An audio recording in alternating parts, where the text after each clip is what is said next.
Good morning to all my students.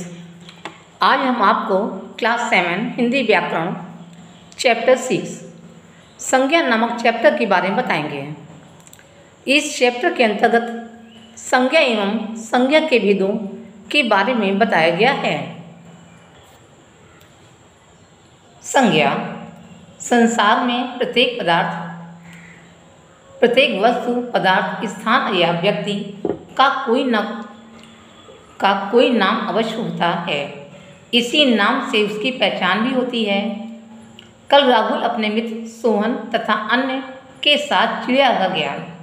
वहाँ शेर, भालू, बंदर, हाथी, गैंडा आदि सभी जानवर पिंजरे में थे। हम सभी प्रसन्नता से उन्हें देख रहे थे। अचानक एक शेर को क्रोध आ गया। वह जोर जोर से दहाड़ने लगा। उपरोक्त वाक्यों में रंगीन शब्द संज्ञा शब्द कहलाते हैं, क्योंकि ये किसी के नाम हैं।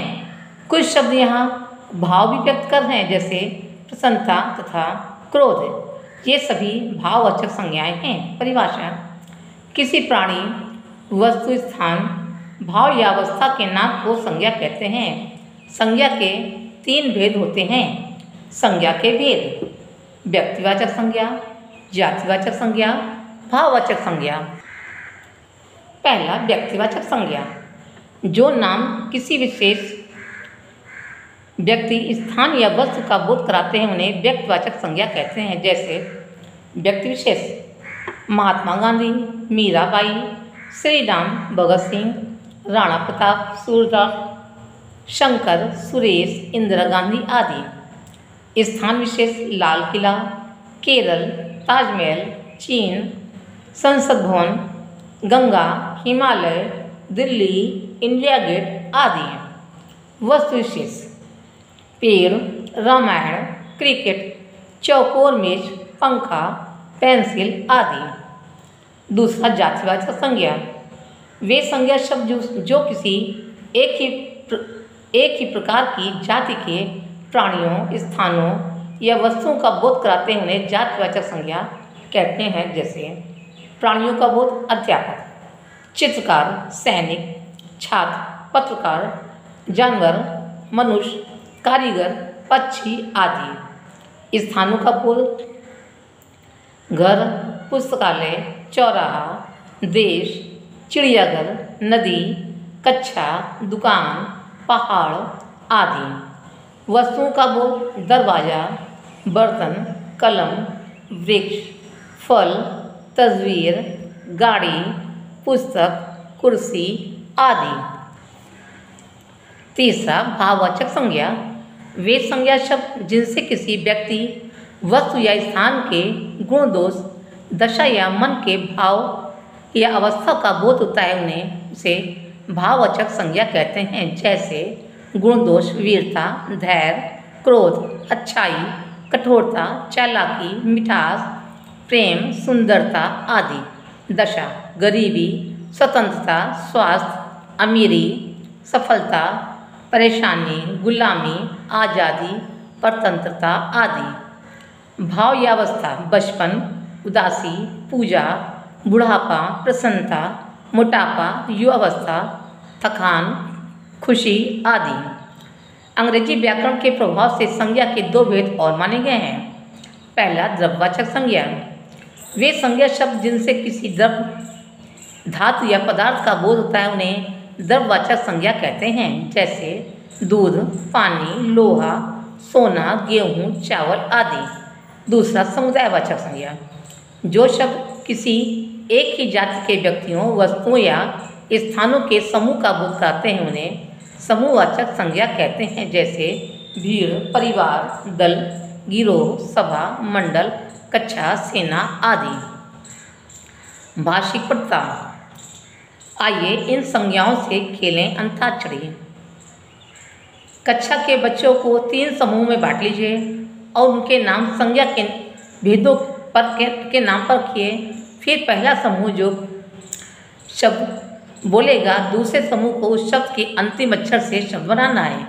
इसी प्रकार फिर तीसरे समूह को दूसरे समूह द्वारा बनाए शब्द के अंतिम अक्षर से शब्द बनाना है और फिर पहले को तीसरे द्वारा बनाए शब्दों के अंतिम अक्षर से बनाएं तो हो जाइए तैयार।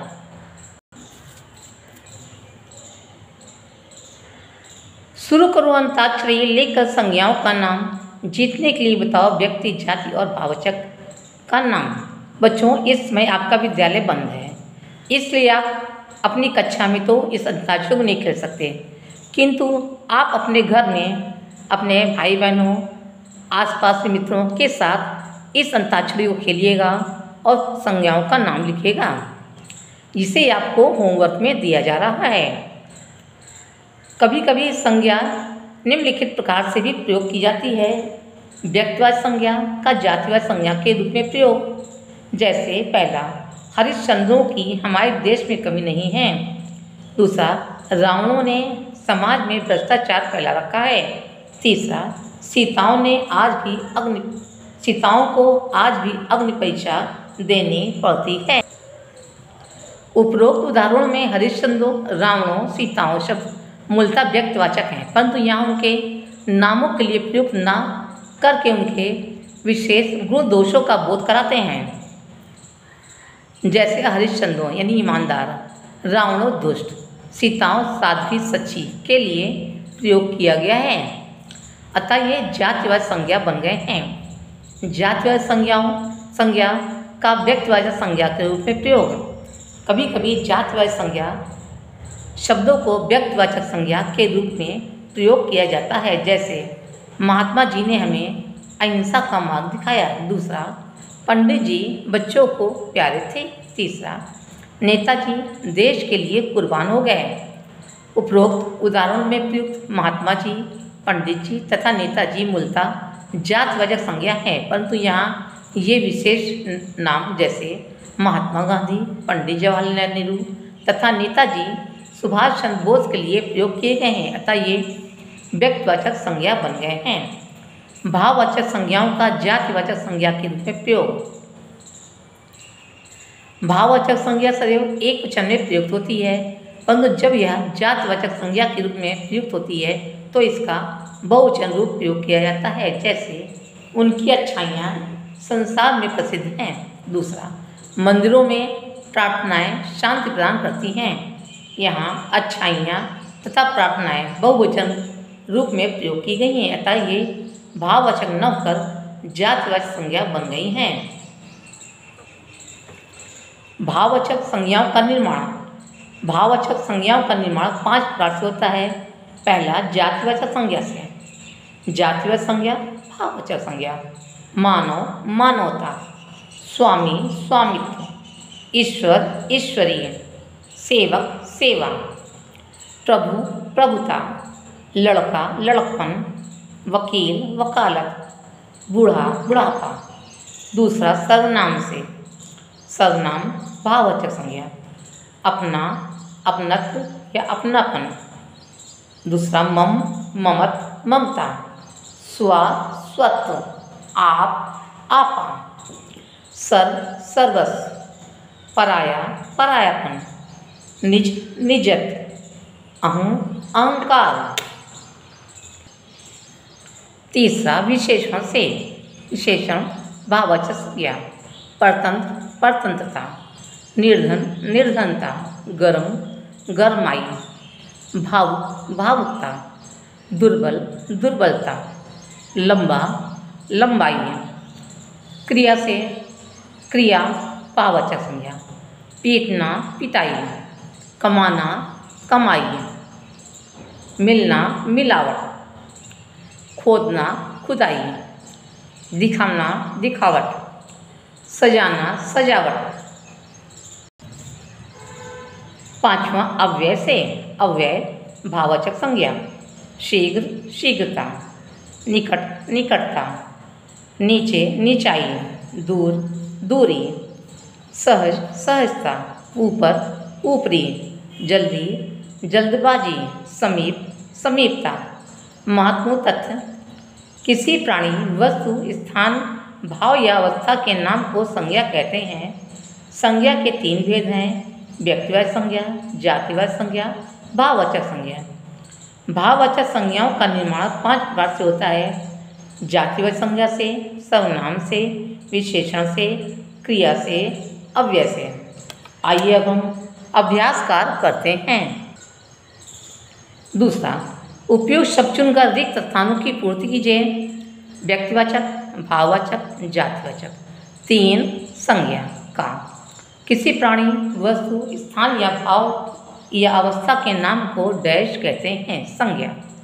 खा, संज्ञा के डैश भेद हैं 3। गा, डैश, संज्ञाओं का प्रयोग प्रायः एक वचन में होता है, भाववाचक। घा, डैश, संज्ञा विशेष व्यक्ति के बारे में बताती है, व्यक्तिवाचक।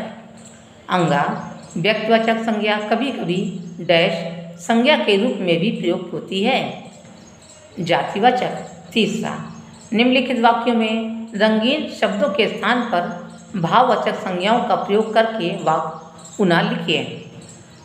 का, दही मीठी है, दही में मिठास है। खा, करेला कड़वा है, करेले में कड़वाहट है।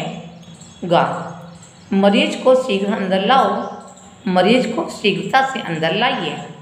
घा, पक्षी को आज़ाद कर दो, पक्षी को आज़ाद कर दो। अंगा, बगीचा हरा है, बगीचे में हरियाली है। गतिविधि, निम्नलिखित अनुच्छेद को ध्यानपूर्वक पढ़कर संज्ञा शब्द छांटिए और दिए गए स्थान में लिखिए। यहाँ संज्ञा शब्दों को मैंने रेखांकित कर दिया है। राजा दशरथ आज बहुत खुश हैं। उनकी तीनों रानियाँ कौशल्या, सुमित्रा व कैकेयी भी प्रसन्न हैं। अयोध्या में राम, लक्ष्मण, भरत और शत्रुघ्न के आगमन से सभी आनंदपूर्वक इनके बचपन में खो गए हैं। महाराज को अपने बुढ़ापे का सहारा मिल गया है। प्रजा में कहीं कोई उदास नहीं है, सब अपने राज की खुशहाली के प्रार्थनाएं कर रहे हैं। यहाँ व्यक्तिवाचक संज्ञा, जातिवाचक संज्ञा, भाववाचक संज्ञा, इन रेखांकित शब्दों से छाट कर लिखिएगा। इस एक्सरसाइज को आपको होमवर्क में दिया जा रहा है। इस चैप्टर के प्रस्तुता की फ़ोटो आपको होमवर्क में दे दी जाएगी। आज की कक्षा में बस इतना ही। धन्यवाद।